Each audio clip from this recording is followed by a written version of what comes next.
भैया ओरिजिनल गाना कहाँ पे बारुआ लोग के पता ही नहीं चल पावत। आखिर कैसे पता चली? जब भी कोनो भी सुपरस्टार लोग के नया गाना रिलीज होता तो समझी कि 50 गो जैसे चैनल वाला लोग बा अपना अपना चैनल पे गाना के उठा के रिलीज कर देता। वो में से कितना चैनल वाला लोग ऐसा भी बा कि खेसारी लाल यादव जी के पोस्टर रहता और गाना केहू और सिंगर के रहता, ऐसा भी काम करता लोग। कितना ऐसा चैनल वाला लोग बा।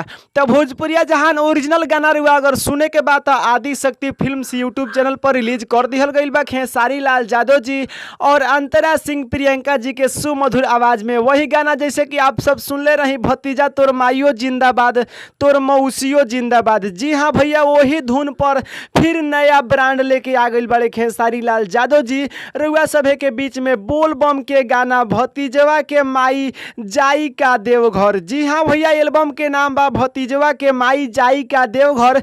जौना गाना के रिलीजिंग हो चुकल बा आप सबके बीच में, आज ही रिलीजिंग भइल बा यानी कि 10 जुलाई के। जी हाँ भैया, 10 जुलाई के आज रिलीज हो गइल बा और बड़ खुशी के खबर ई निकल के आ रहा बा भोजपुरी इंडस्ट्री से कि यह गाना के व्यूज जो बा आप सबके बता दी। भोजपुरिया जहां रुआ स्क्रीन पे भी देख सकता नहीं, जब हम वीडियो बना रहल बानी तो लगभग अभी 10 घंटा हो रहल बा गाना के रिलीजिंग भइला। जी हाँ भैया, आप स्क्रीन पे भी देख सकता नहीं 10 घंटा में 14 लाख से ज़्यादा लोग सुन ले बड़े यह गाना के, यानी कि 14 लाख से ज़्यादा व्यूज़ मिलल बा यह गाना के। तो भोजपुरिया जहां भोजपुरिया दर्शक लोग काफ़ी पसंद करता रहे यह गाना के। अगर वो अभी तक यह गाना के नहीं सुन ले तो सुन सकता नहीं, आदि शक्ति फिल्म्स यूट्यूब चैनल पर गाना के रिलीज हो चुकल बा।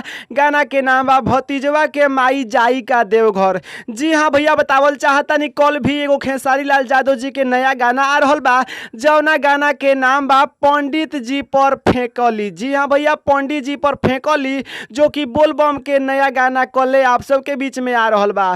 तो भोजपुरिया जहान ई रिपोर्ट कैसन लागल, पोस्टर कैसन लागता गाना के, गाना कैसन बा रुआ सभे गाना अगर सुनले बानी तो कमेंट बॉक्स में बताएं कि गाना कैसन लागता रुआ सभे के।